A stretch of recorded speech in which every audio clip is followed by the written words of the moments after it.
Hey, do you teach yoga? Have you ever trained to lead yoga classes, to be a yoga therapist? Have you ever owned a yoga studio? Maybe even just wondered what it was like for the women and men up there in front of the room on their mats, leading you through endless Surya Namaskars, down dogs, and pranayamas galore? Well, these are their stories, and mine. I'm Rebecca Sebastian, a 20-year yoga teacher, 10-year yoga therapist, yoga studio owner, and co-founder of a yoga-focused nonprofit. I've done a lot in the yoga world over the last 20 years. Pretty much everything except had a water cooler. You know, a place to share stories, talk about struggles, successes, and find other people who do the same thing that I do. Welcome to Working in Yoga, a podcast and substitute water cooler for yoga folks to connect and build community, to share our unique profession, our challenges, and our journeys with the world. Hey friends, welcome to Working in Yoga. This week begins a new series on the podcast, which is me diving into all things creativity and yoga teaching. Now I have to tell you, creativity was the first big picture topic that I ever thought deeply about in regards to my work as a yoga teacher and yoga therapist. And this is around 2013. So what happened was this. I read this book called Creativity Inc. by Ed Catmull and Amy Wallace. Ed was the co-founder of Pixar. And oh my God, this is so nerdy, y'all. I cried quite a bit while reading that book. The book discussed what it was like to foster creative people in the workplace and was told through the founding of Pixar and its purchase by Disney as a company. Now, the reason I cried was because I felt deeply that the work I was doing in the yoga world was creative within the parameters of yoga, and I had never felt held or supported as a creative professional by anyone that I'd worked for. This attitude led me to open my own yoga studio in 2019 with the clear intention of letting my team be creative while they were teaching yoga.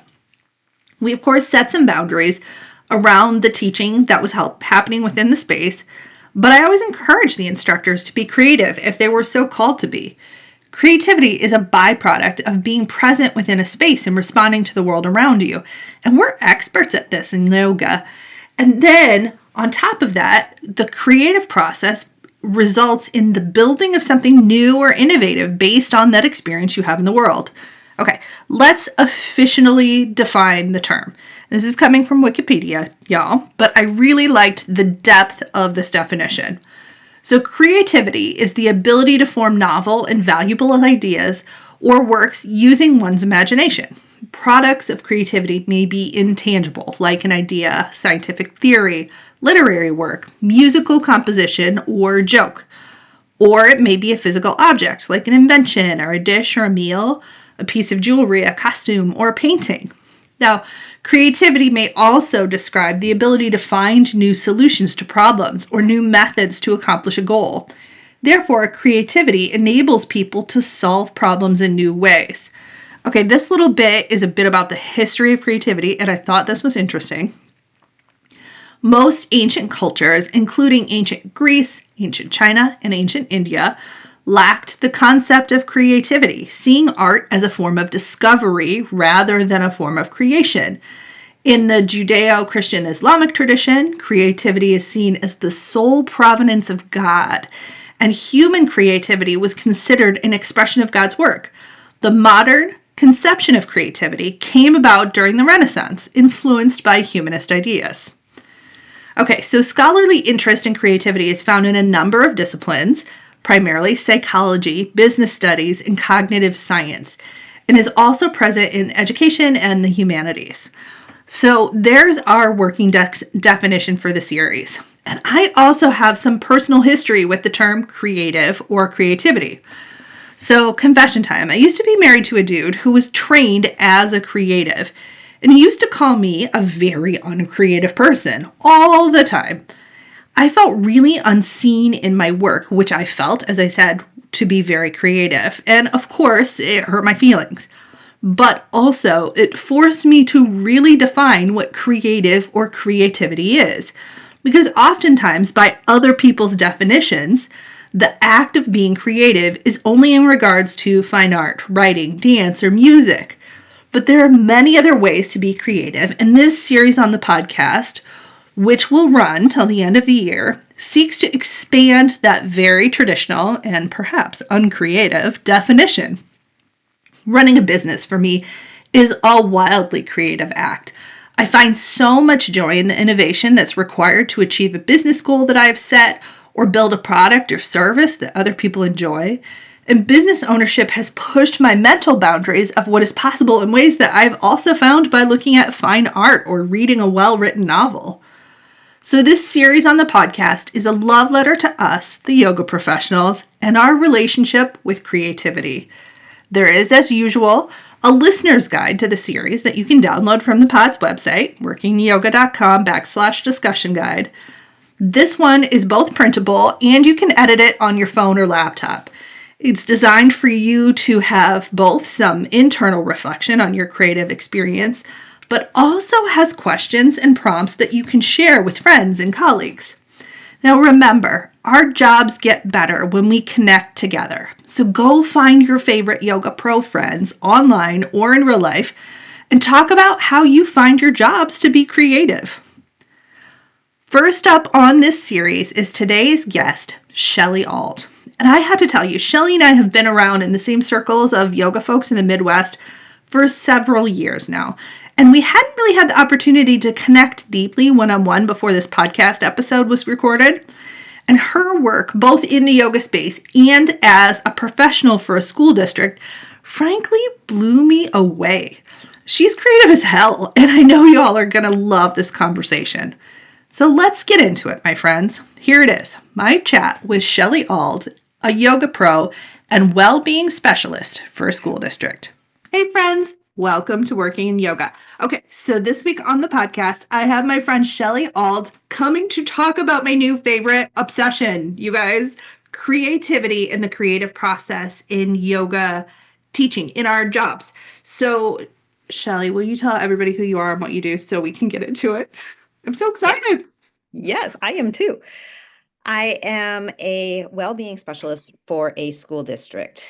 That's kind of like my primary time consumption. Yeah. However, I also have my own personal business and they really intersect. The work that I do in the school district is very similar to the work I do in my personal business and vice versa. Because it is a full-time position, I don't have a ton of time that I invest in my personal business. So I've been focusing primarily on bringing together small group events about 3 to 4 times a year. And we have a different topic each time. So right away, there comes into the creativity piece, right? I need to find ways of connecting what the topic is to the needs and interests of this community that is growing. And along with that, how do I keep those events engaging and fulfilling for folks? Not that it's my responsibility to make everything perfect for everyone else, but it also is something that is a group effort, and I'm the one that is inviting folks together, so I try to bring that piece forward. So as far as my work within the school district, it's really interesting. I work for a very, very small school district it's a suburban school district, but we're right on the edge of Minneapolis. And so our demographics are pulling from some Minneapolis folks, from some folks from the city of Brooklyn Center, and then surrounding communities. And we made a shift last year into really focusing primarily on employee well-being because we were seeing these trends coming out of distance learning of every school district across the nation essentially really struggling with employee retention, and the employees that were there were really not doing well. So we got And just got so excited because I'm like also really passionate about employee well-being and that intersection of the work we do. So I'm like, oh my God, yes. So we got really creative because I had been offering group yoga classes and some movement things. I did some nutrition cohorts, all of this.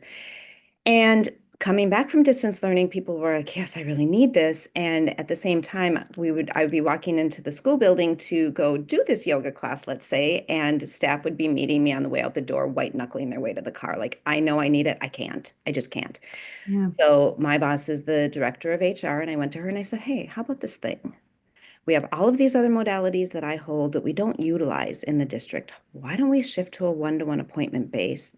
I go to them, they tell me what they need. It could be private yoga, it could be guided mindfulness and guided breathing, it could be whatever they need from all of these modalities that I hold. And she's like, why not try it? And so we gave it a whirl, and it's really working to the point where I'm averaging about 12 appointments a week, anywhere from 30 to 60 minutes each, and they're spread out throughout the day. So staff can utilize me during their prep time, during their lunch breaks, before school, after school, like all of this. And so I get to be really creative because when I go into those appointments, there's a lot of times, especially the folks that schedule recurring ones, that I don't know what they're wanting or needing that day. And I walk in Yeah. and they don't even know sometimes. And I'll walk in and Yeah. I'm like, okay, do you want Reiki today? Do you want me to do like a guided visualization? Like, what are you needing today? And there's been times where they're like, you tell me, I don't even know. And so we'll do a 30-minute practice, whatever it is. And I try to encourage them, hold your own power. This is not for me to Yeah. force anything. This is not for me to hold anything for you. But in those times when we are so depleted that our brains just can't even decide for ourselves what I need, Yep. this is a 30-minute or a 60-minute space where they can go, get that breath, feel the breath, and then they go back into their classroom, go back into their workday, and it works. And so it's been word of mouth. They're like, this is helping. Like, I can make it through the workday and not feel like I'm not going to make it home, kind of thing. There are so many things I'm obsessed with. You're just So so I like, haven't really talked on the creativity piece, but that's kind of what I do. okay, but look, okay, first of all, how you met the needs of the people who were in front of you is a creative act inherently. Exactly. You looked at the group that you were looking to serve and you said, I have to shift how I work because what's happening right now isn't meeting the needs. Because I think that part of how we are creative as professionals is the ability to be present with other people and respond in the moment to what's happening in the right now. Like that is inherently a creative act. And You're you have nodding to, your head yes. emphatically, so go. You have to get rid of ego. You have to be willing to pivot. I can create the most fantastic asana sequence that you've ever seen and look at the transitions and they're just beautiful and I can cue it like pristinely. And if I'm not reading the energy in the room and meeting those needs, it's Yeah, pointless. All it is ego. And yeah, so I facilitated 2 sessions at a private women's retreat this past weekend. And they were supposed to be outside. And they were in the Duluth area and it was rainy all weekend and cold. And we were not outside. And they had a large room. So we were able to move into that space. And then come to find out that of the 24 participants, there were about 8 or 9 that just really weren't either interested or the needs didn't fit for them to do it on the mat. So yeah, I have those 8 or 9 on chairs. The rest of the group are on mats in this larger space, but not large enough for folks to. Okay, and part of this is the Americanized idea of how much space you need to do yoga. So let me frame it through that. hey, Right? yeah, Okay, yeah, yeah, yeah, let's put that out there. But through that context, it was cramped. Okay, and I had this great sequence and I knew what their theme was for the retreat. And so all of the sequence and all of the philosophy I was going to weave through, it was all based on this thing. And then we have to come together in this kind of garage space and it's muddy because it's been raining and there's been 24 people coming in and out all weekend. And this sequence is not the sequence. yeah, And so I had to be creative. I had to wing it.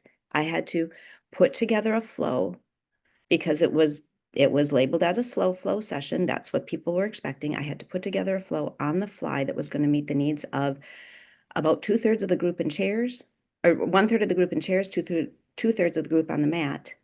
One person had a broken ankle. There were two people with bad backs. Like, I didn't know this.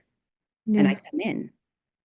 And so I had been fortunate enough to sit in on a couple sessions the night before. So I kind of knew where the energy was. I knew what folks were thinking and talking about. And that's what we did. Like, we took that content, did a sequence. It was more gentle than slow flow because of the space constraints. Mhm.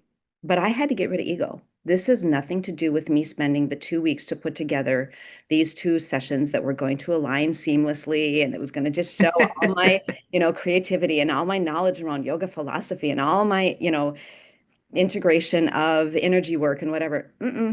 No, it wasn't a Yeah. fit. So I had to pivot.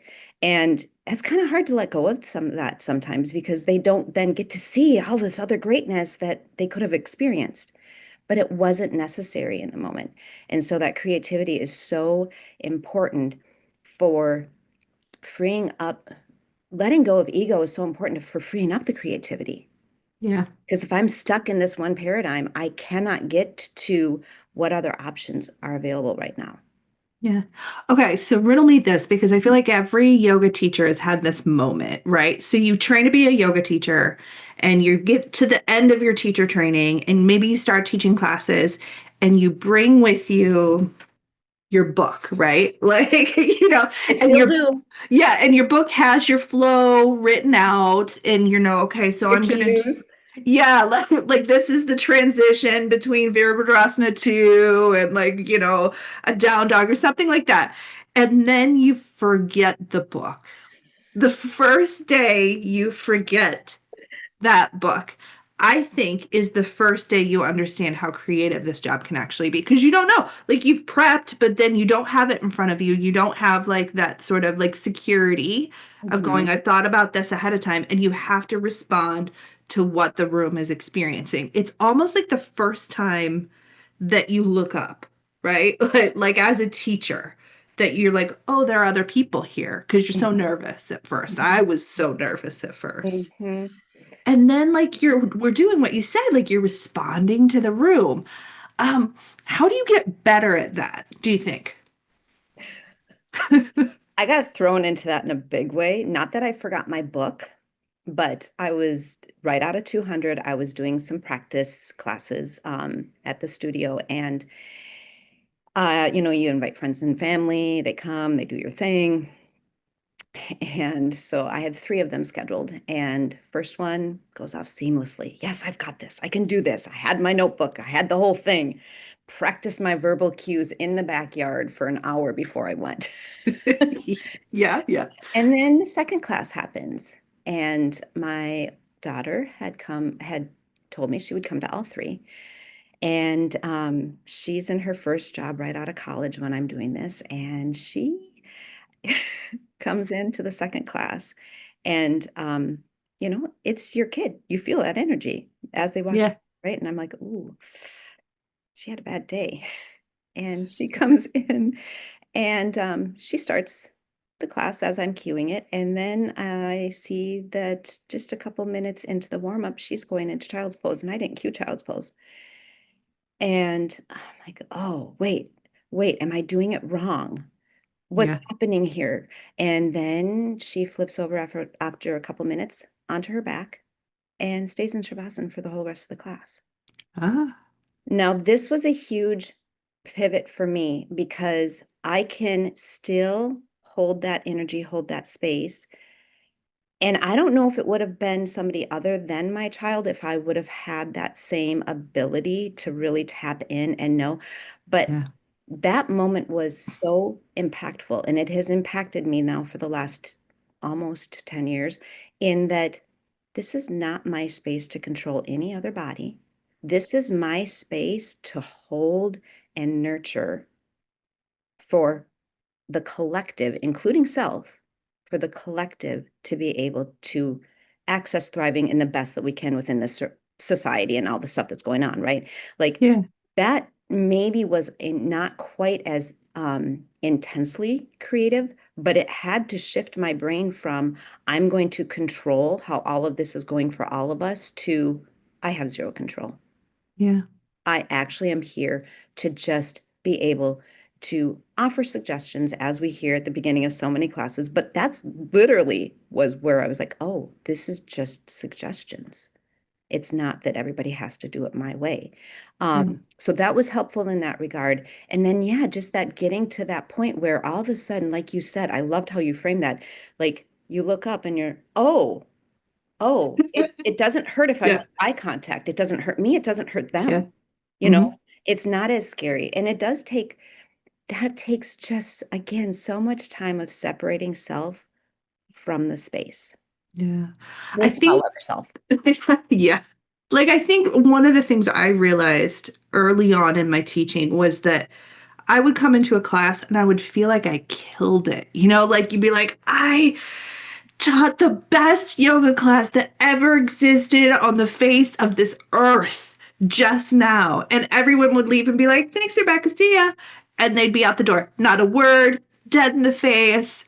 Like, Yes. and then 2 weeks later, I would come in, like something would have been on fire. I barely had shoes on. Like your shirt's backwards. You're like a mess. And you're like, but I got to go teach this class. So you go teach this class and you go, man, I just really screwed this up.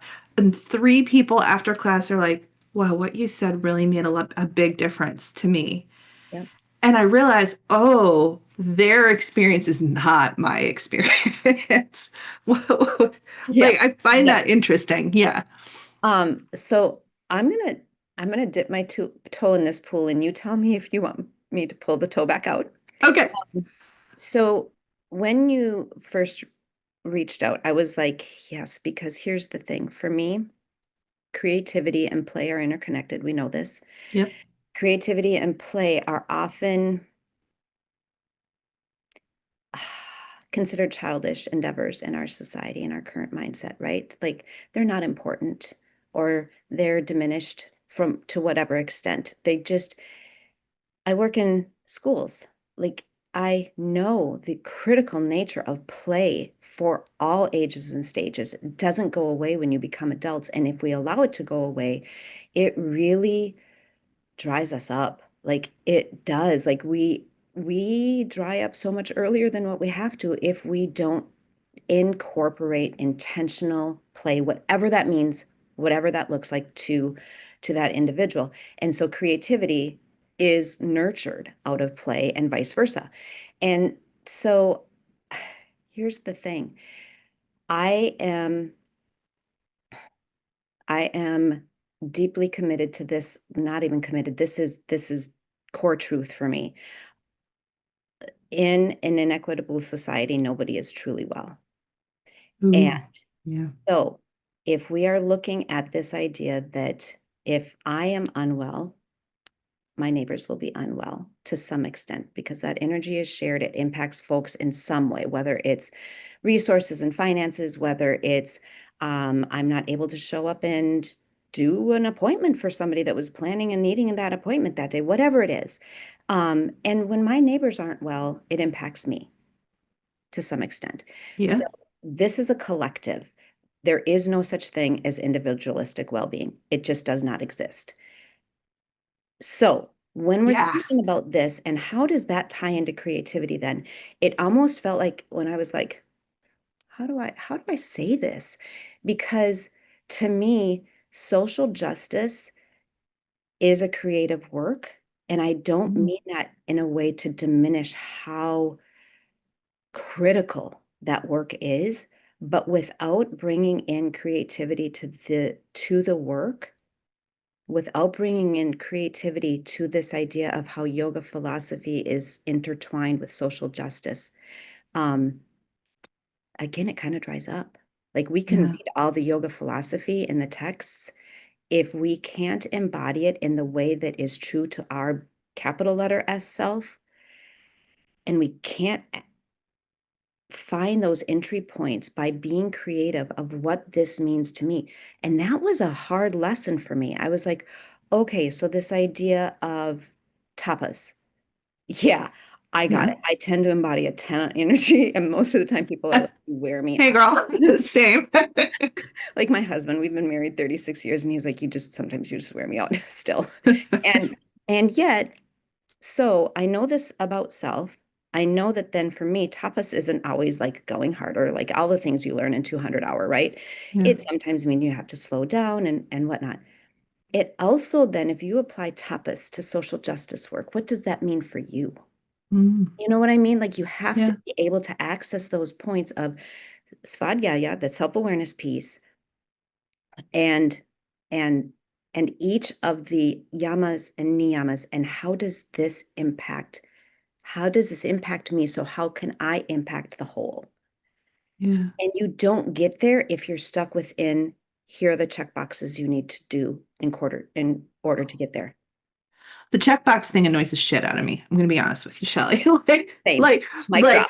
like, like it really, I deeply, I don't know if resent is the word, but it angers me a little bit when people frame social change work in the framework of checkboxes. Like you do this thing. I'm not going to say namaste at the end of class. Check, I'm a good person. Like those kind of things. Yes. So, okay, first of all, I just have to say that there are three topics that we talked about so far that I think could have been an entire singular podcast. And sometime in 2026, you're going to come back on because we are going to talk about yoga and the intersection of yoga and kids' work. So you're going to come Yeah. back. We're going to talk Yeah. about that. And Yeah. we're going to jump headfirst into this yoga, creativity, social change bucket because I also know you and I hang out with some of the same people in the Midwest. I know Yes. that's a passion of yours as well. Because I think that there is a shift that I want us to talk about where we can creatively share A, the true philosophy of yoga, B, what that means and impacts for us in social change and well being in a way that is more allowing people to embody that for themselves versus it sounding like a checkbox or something creepy or and like preachy. Like I'm going to stand on this like pulpit, so to speak, or this soapbox and say, you need to do this thing. Like, I don't know that we need to hit people in the face with some of this. Like, let's go on that topic because I am all in. What do you think? So can we use pratyahara as Yes. an example for this? Yeah. I heard about it in 200-hour. Like it was kind of I one of mean, those things. So here are, here's your assignments on the yama and niyama. And then here we're going to move into asana. And of course, that gets the bulk of the attention. But also yes. along with that, here you're going to integrate your pranayama. And then because we're getting to those three stages of mindfulness and meditation, right? Yeah. Okay. So we talked about asana, we talked about pranayama, and then wait a minute, isn't there a fifth one? Because we just kind of like jumped. And it was Yeah. mentioned in passing. Um, go to do my 500-hour, and I was really privileged to be able to do that with an organization in India. And so I got a little bit more of it there. But in the meantime, before I was able to get there, I was like, but there's this other thing. Why am I never hearing about this? And me being my creative, curious nature, I'm like, oh, okay, well, I'll figure it out for myself. And I go to start doing some, like, going down some rabbit holes on it. And one of the, um, first of all, I wasn't interested for the first few years because I'm like, sensory withdrawal? Are you kidding me? Yeah. Yeah, same. Like, there's no way it's happening. Yeah, yeah. And so the very language. And this is again where creativity is so critical because then I read Nishala Joy Devi's version and it's sensory refinement. Yeah. Now, that's not taking away from the core truth of the practice. That is creative reframing so that it's accessible, especially in our current society and our current times. And so I'm like, ooh, sensory refinement. Now, this feels not achievable, but accessible. And so I did do you know, it's so interesting. If you look on Amazon for books that are solely pratyahara, Are this there any? this was a few years ago. This was 3 years ago, I believe it was. I found two that were these thin, tiny little pamphlet kind of things. Yeah. So again, it's really interesting how our current American society has completely turned our back almost on this really critical access point. Because when I started to do that, then I actually created a workshop out of it because, oh, wait, if we look at it through this lens, and then I can start to access the connections between, okay, let's talk about how our our modern day westernized version of the chakras show the site to be at the solar plexus, right? Okay, Right. let's just explore it there. Let's see how that feels. It's just an invitation, so I Yeah. create this workshop where you can start to do these things. And then throughout it, there are these guided visualizations that folks can like interact with. And then what happens as we go through this workshop is I have this short sequence of asana that I start with, and I start with full cueing. And then the second time we go through it, minimal cueing. And then the third time we go through it, almost zero cueing. And along that same way, what happens with your drishti? What happens if you close your eyes? Can you close your eyes throughout the entire sequence, even though there's some standing and some balance things? Not as a challenge, as an experiment, as an exploration practice. How Yeah. does that change things inside of you? And throughout this entire thing, your main focus is what's happening internally? Do I feel more coherent? Do I feel less coherent? Because my sensory system is being engaged with in a very unusual way from what I'm normally used to. I just heard you the shift. There's the shift between a creative experience because the difference between a challenge and experiment and experience is so like Yes. there's like the fulcrum point, right? That makes something inherently a more creative process versus something that is a thing to be conquered, say. Like there's nothing creative about going up a ladder per se. You just one rung, then the other Yep. rung, then the other rung.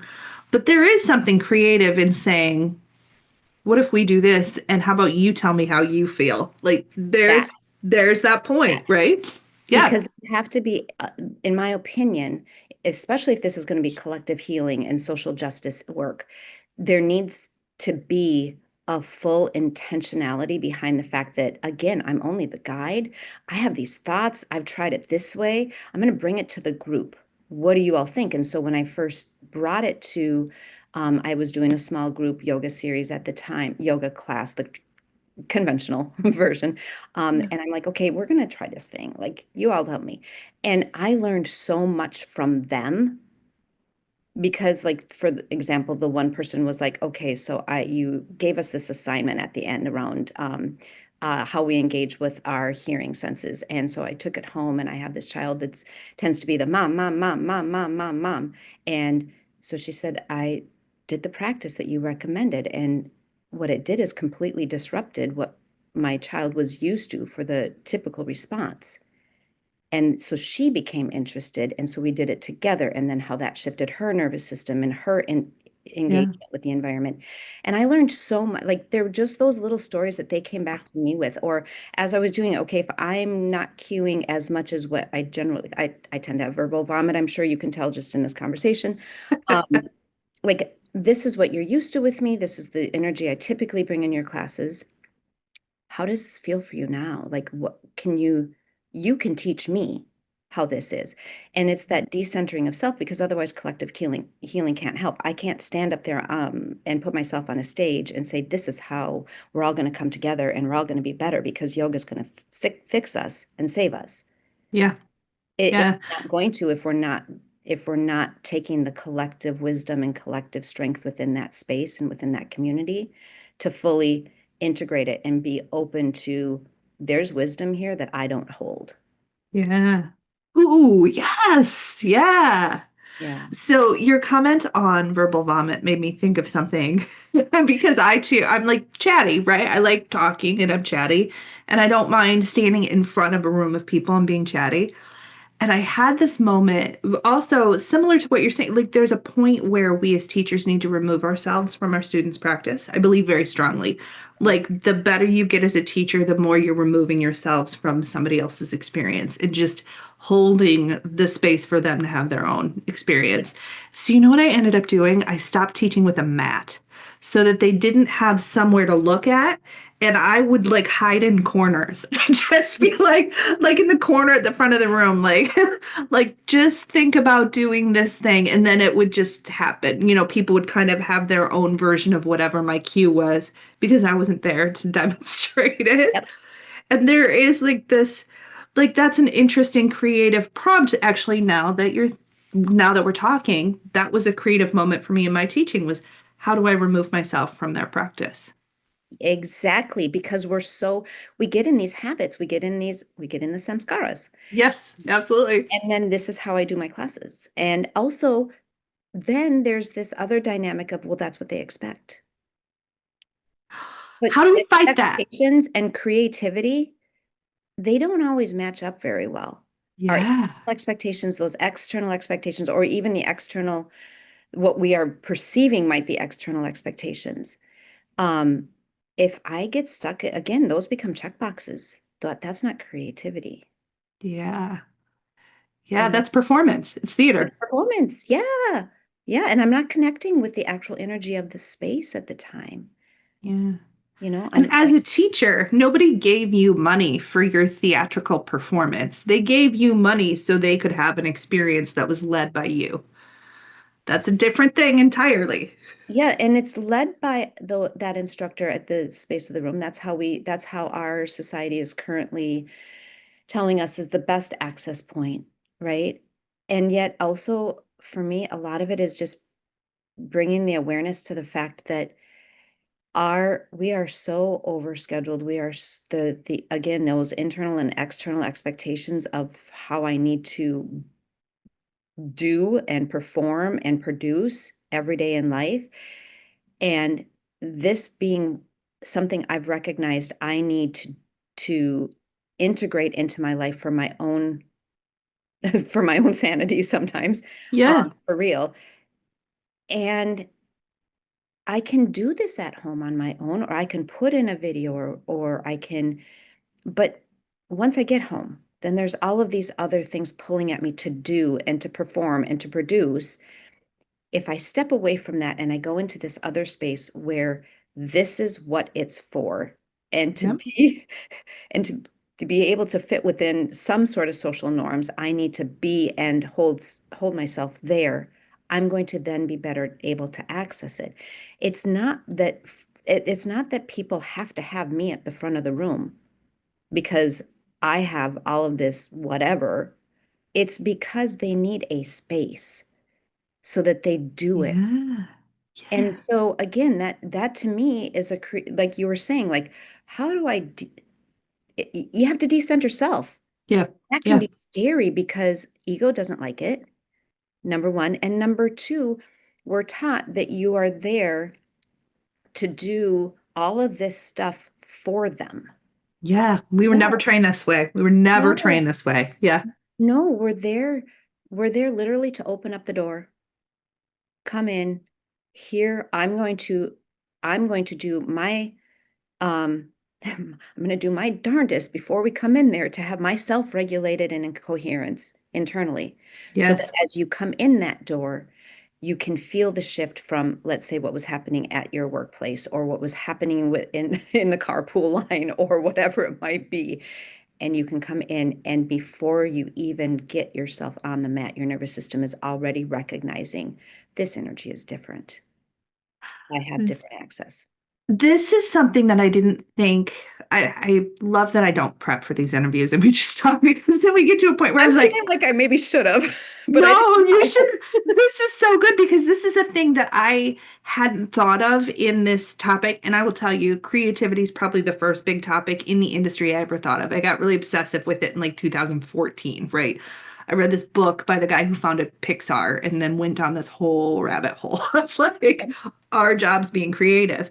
But we hold space as teachers for our students to be creative too, if we're doing our job right.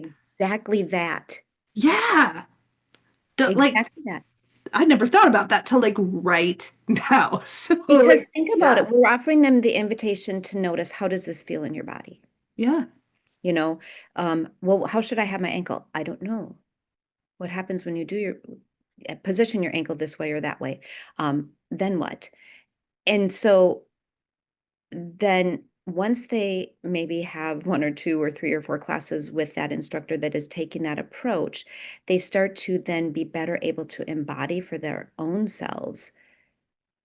Oh, wait, I'm getting this sensation here, or I'm noticing Yeah. this emotion when I do this. Am I comfortable with that? Is this feeling like it's benefiting me or not benefiting me? And if so, what can I do?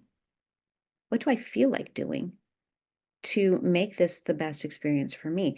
If we're not offering that as their sole like purpose, this is for you to have the best experience for you so that when you leave this space, you are feeling this full expansiveness of being, not doing.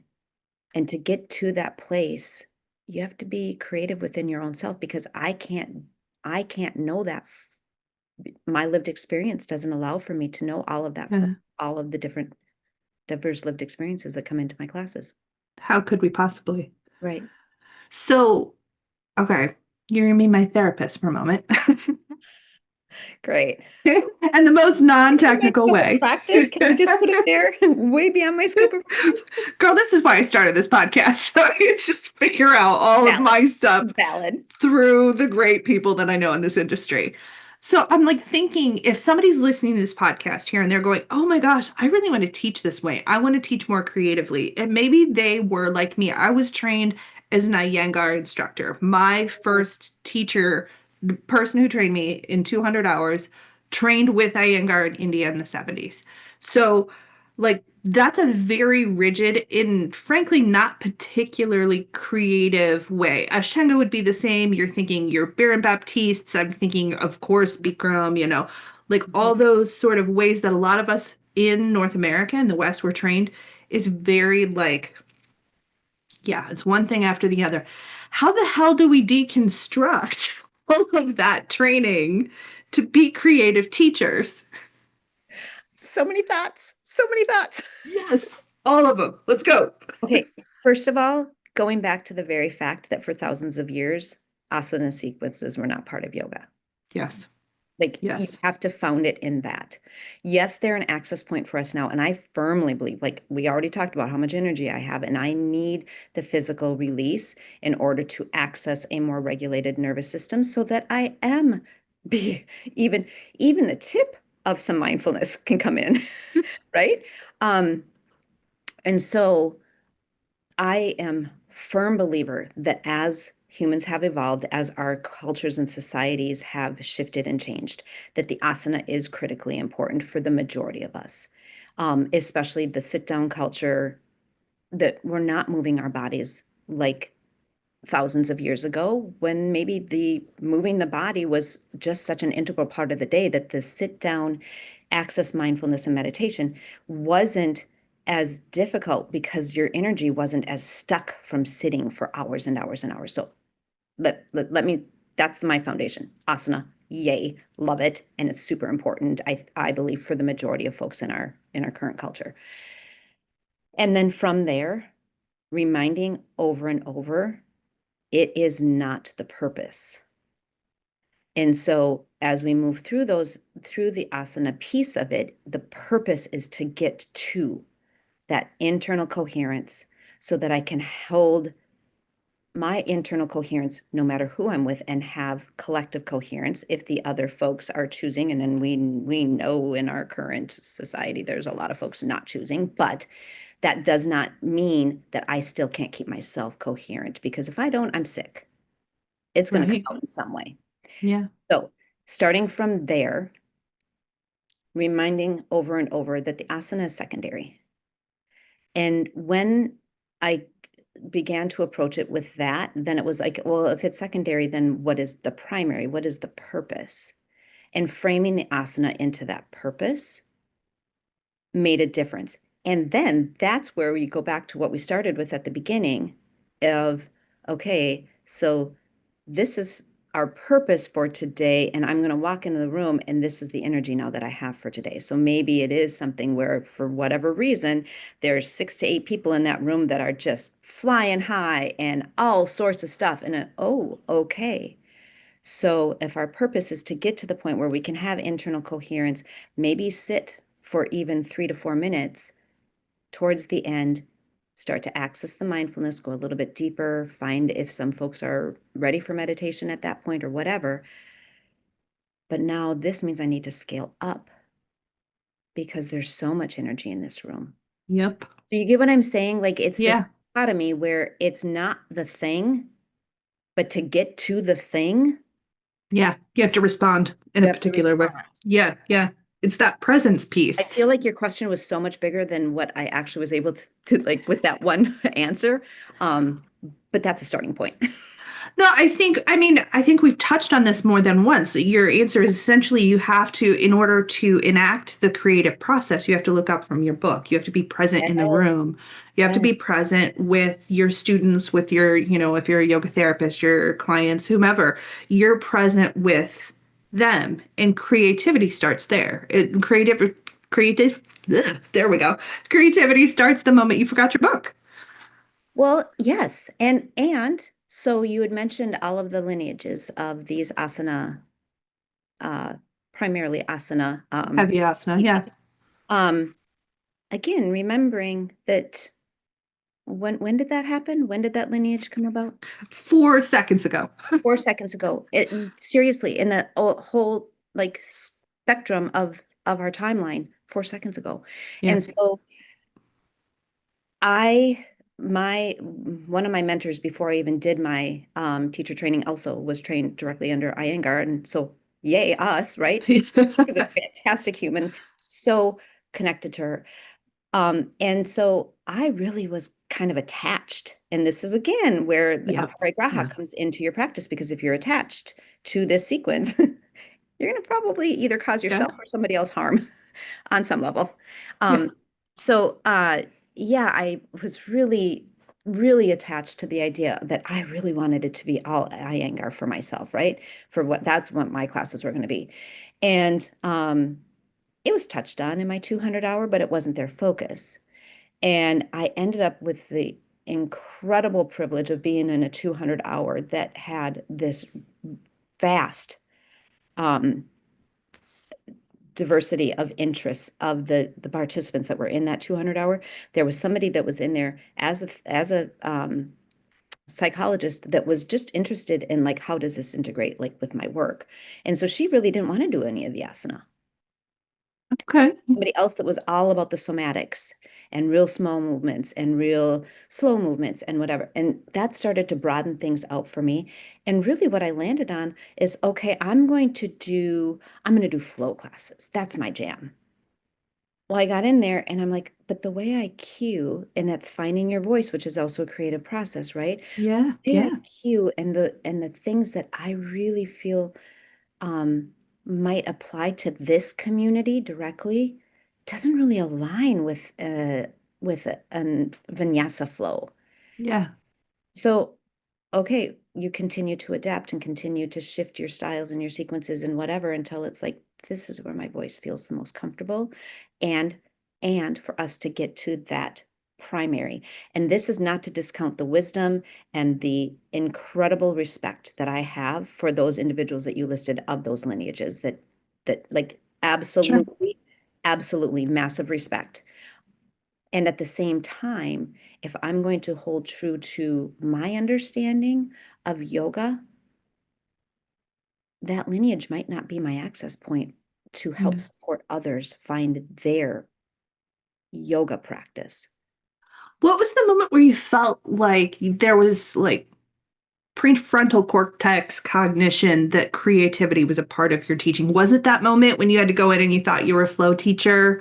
Was there something else there? Because I can think of a moment where I was And like, think of a if moment. I, yeah, oh, tell me yours. We'll I swap know my stories. moment. I absolutely know my moment. And again, it came from outside of myself. Okay. I was putting together a sequence. I was actually putting together a series, so I was kind of working on a sequence where it was going to like flow through at whatever these 8 to 12 classes. And again, comes back to my daughter. She stops by after work and she sees me working on this thing.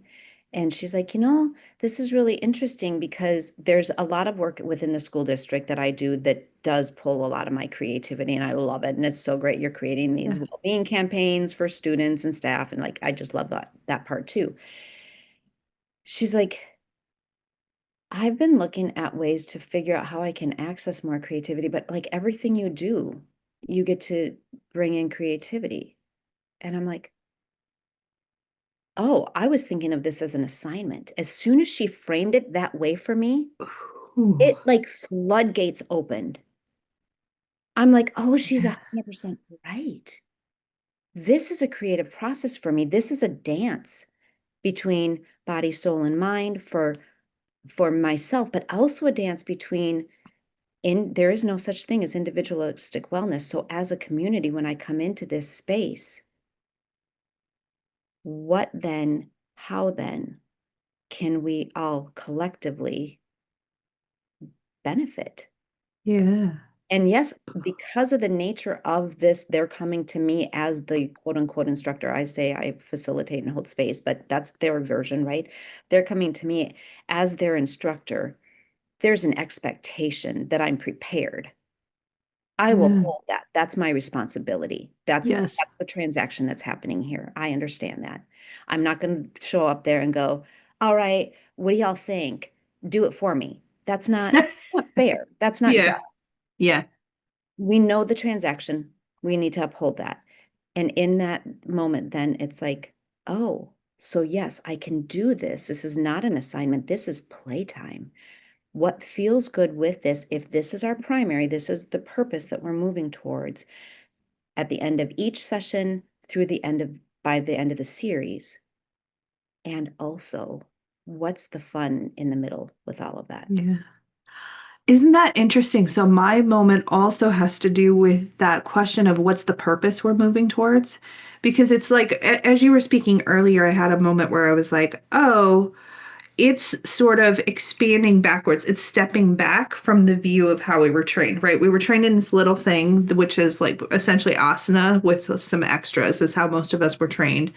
How do we expand backwards? And then there was this moment where somebody said to me, well, I want to know more about where my hand should be in Trikonasana.